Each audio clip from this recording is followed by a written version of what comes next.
Tsy mbola voafatra eto ny karama farany ambany ho an'ireo mpiasa malagasy miasa amin'ny sehatra tsy miankina. Araka nambarany FISEMA, samy manana ny karama farany ambany avokoa ireo sindika ho ny FISEMA fa tsy mitovy hevitra. Na izany aza dia misy ireo mpampiasa no efa nampianatra ny karama farany ambany ho 3 hetsy ariary. Raha ny vinavinan'ny FISEMA kosa dia tokony mandidina ny 3 hetsy ariary eo no antonony karama farany ambany ho an'ny mpiasa malagasy.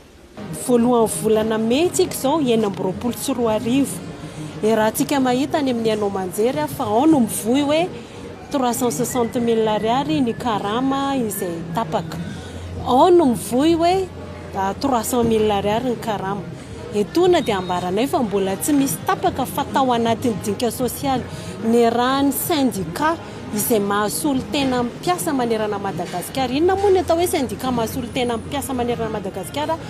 Dia ireo izay manana délégué betsaka indrindra, syndicat les plus représentatifs anonanao fifanarahana hoe satria misy mitaky 1 250 000 ariary, misy mitaky 600 000 ariary, misy mitaky 400 000 ariary. Dia mba isin'le dinika sosialy sy isin'le afana mifampiresaka amin'ny mpampiasa hevitra mitovy, satria raha anareo mahita na ianareo mpanao gazety ary fa tsy mitovy ny zavatra lazain'ny syndika tsiraray avy eny anivon'ny sehatry ny anao manjery eny. Dia mba nananana fomba fijery mitovy dia ny raha iny izahay hoe 360 000 ariary ny sosikevitra ny rahanay nametraka teo an'ny mpampiasa zany ho karama farany ambany amin'ity taona 2024 ity. Fa maninona ny 360 000 ariary? Ny fanjakana teo aloha nanome 25% dia mba nikady zany izay hoe fanavaozana dia mba mihoatra n'le teo aloha zany, izay mikajinay fa nefany arak'izay zava-misy izay nanamafy ny ministry ny asa fampananana asa ary ny asa-panjakana fa misy sokatra fampidiniana amin'ireo sindika ny ministera mba hanatsarana hatrany ny tontolo ny asa eto Madagasikara.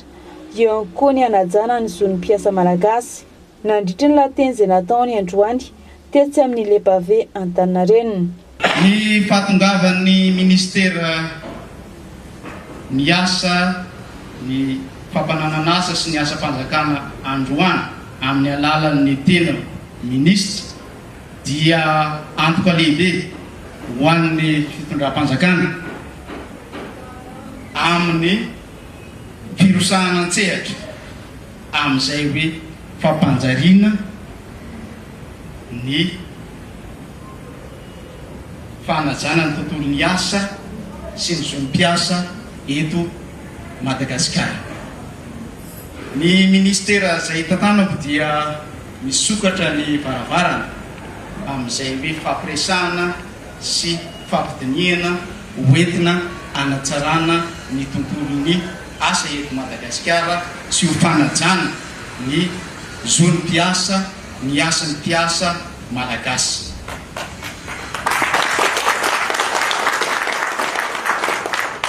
Koa aza misalasala ny ampilafikery rehetra voakasika ny fanantona sy ny fampidinika satria izay ihany no ahitantsika vahaolana mahomby sy maharitra ho an'ity firenena malalantsika ity. Miandry izay fanapakevitra ho raisin'ny fanjakana amin'ny famaritana karama farany ambany ny FISEMA araka nambaran'izy ireo androany ary manantena fa ho tapaka rapitso izany mandritra ny fankalazana ny fetin'ny asa.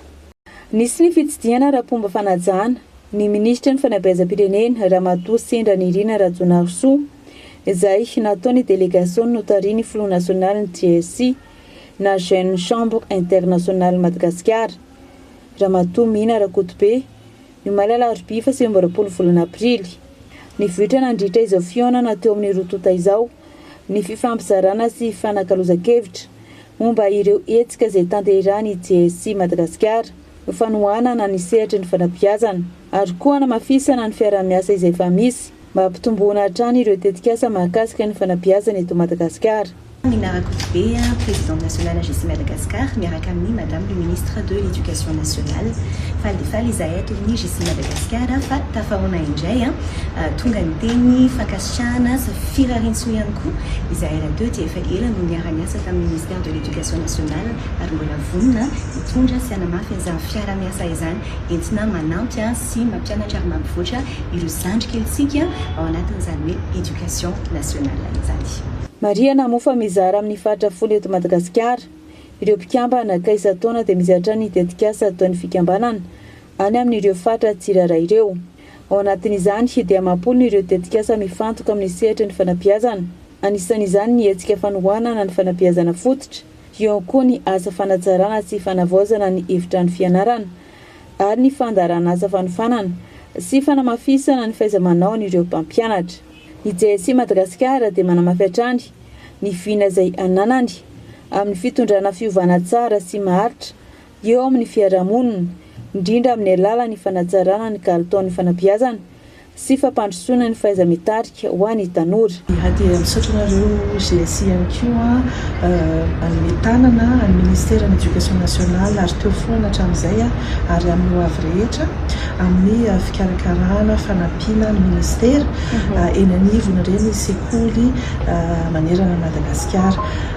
Ny avy aty aminay dia misokatra izahay amin'ny fiara-miasa ary misaorana be dia be anareo dia ny handraisanareo andraikitra indrindra aminareo ankizy farak'izay madinika eny anivony EPP ary mino izahay fa dia hifanolotanantsika amin'ny fiara-miasa miaraka aminareo ary izay ministera dia tsy misarasara ihany koa raha misy zavatra ilainay amin'ny GCI ary tanjona mantsy eto anivon'ny ministera dia ny hoe ampiakatra an'ilay kalitao mpampianarana ka izay fiara-miasa izay no tena zava-dehibe izay isaoranay manokana anareo GCI tonga manolotanana ministera. Navelom-boly ny fionana teo amin'ny rotota ka dia nankasitraka manokana Aniramatoa ministra ny fanabeazam-pirenena ny filoha nasionaly ny JSC Madagasikara tamin'ny fandraisana sy ny fanakalozan-kevitra izay tena navelom-boly tokoa ary nanamafy hatrany ny fahavonona ny ara-iasa amin'ireo mpiara-mombonantsika avy amin'ny sehatra tsy miankana sy ny fanjakana ho fampandrosoana ny renivohitra fa indrindra moa ny lafiny mahaolona eto Madagasikara.